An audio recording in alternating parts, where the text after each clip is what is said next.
après avoir fait l'école normale, après avoir eu une agrègue de mathématiques, j'ai enseigné les mathématiques, puis j'ai fait de la recherche, puis je suis revenue à l'école centrale où j'ai fait des mathématiques et probabilités statistiques.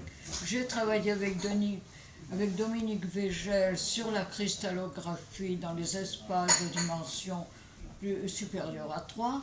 Et puis après, par intermédiaire de Dominique Végel, j'ai connu Francis Sanchez, qui m'a, pas converti, mais enfin qui m'a aidé à revoir la physique que j'avais étudiée il y a bien longtemps. Et je me suis plongée avec lui, mais c'est bien un grand mot de dire plongée, en cosmologie. De toute façon, depuis très longtemps, moi je me pose toujours des questions. D'où je viens, où je vais, est-ce que nous sommes les seuls sur Terre, est-ce qu'il y a d'autres populations, mais ça c'est des questions d'ordre philosophique.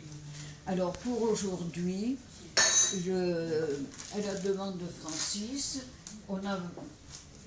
Laurent et moi-même, on a regardé les relations possibles entre les mathématiques, les nombres, la physique, et Laurent parlera de la biologie et tout.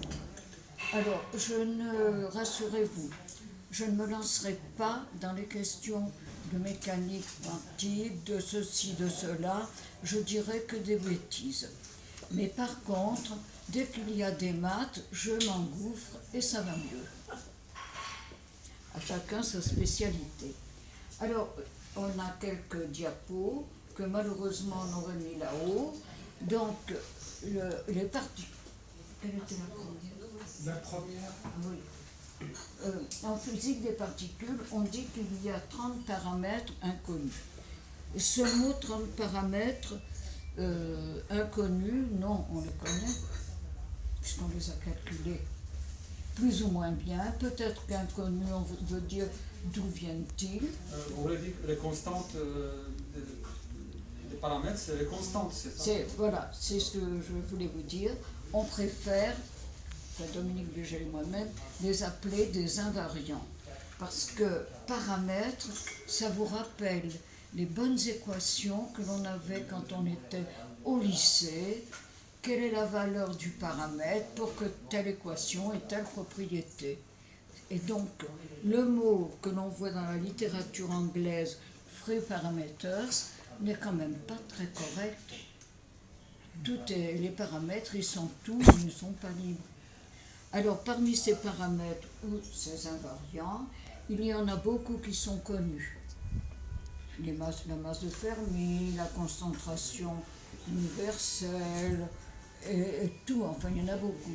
Mais par contre ici, et on verra à la fin, il y a deux constantes, ou deux invariants qui sont apparus, à savoir la constante gamma d'Atiyah, la constante J de Joël Sternberg. Bon, d'accord. Et puis, vous avez toujours pi. Alors, c'est ce que l'on montre au fur et à mesure que pi, gamma, A d'Atiyah, J interviennent dans presque toutes les formules. Alors, la première réaction de Francis, c'est que certains physiciens ont, pour simplifier leurs équations, pris C égale à 1. Alors là, ça simplifie, c'est sûr. C est grand, mais pas très grand vis-à-vis de certaines étoiles, mais ça simplifie tellement que vous ne pouvez plus faire de l'analyse dimensionnelle. Pour vérifier que vos équations sont bien homogènes, il va vous manquer quelque chose si vous faites C égale 1. Pas tout à fait, je ne suis pas d'accord. C'est-à-dire, en réalité, ce que vous dites, c'est une simplification en ce qui concerne la valeur de la vitesse de la lumière. Oui. Mais vous ne simplifiez pas d'autres paramètres. Mais ça simplifie si vous n'avez plus de C dans une relation, si vous avez C égale 1, ça va changer la valeur de votre expression. C'est-à-dire, normalement, C, c'est des mètres par seconde. Donc, si on pose C égale 1, ça veut dire qu'on identifie les longueurs avec des temps. Voilà. Donc, ça fait une dimension en moins.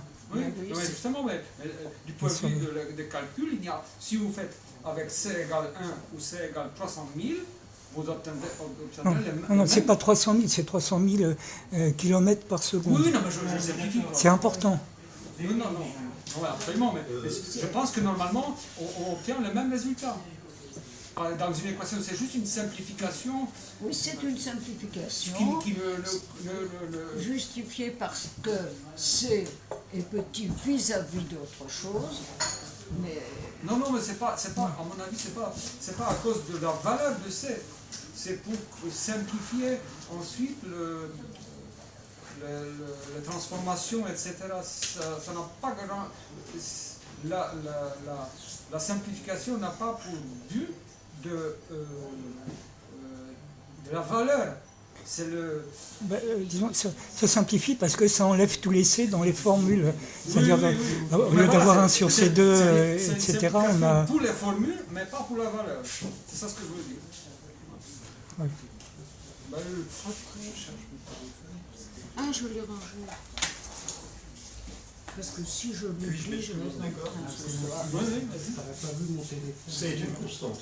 Étant une constante, une fois qu'on a défini les unités dans lesquelles on exprimait, en l'occurrence dans le système MKS, c'est donc des mètres par seconde.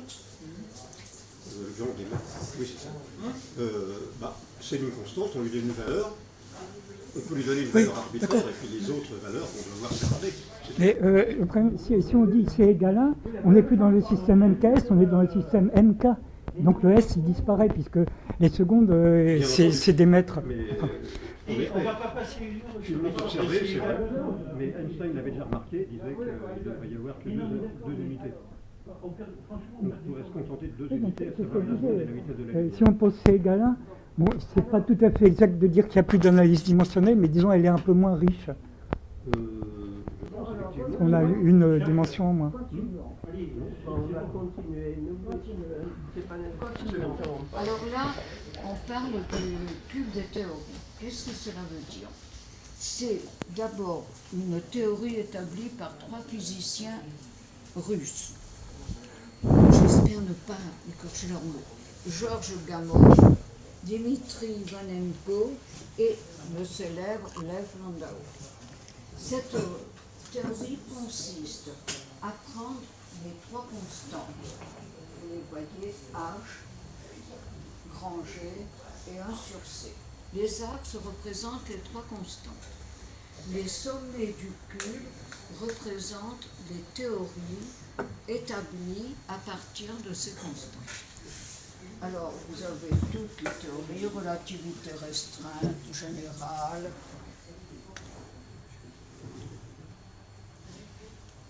Et puis, il y a 4 points d'interrogation. Pourquoi ces 4 points d'interrogation? Eh bien, c'est des théories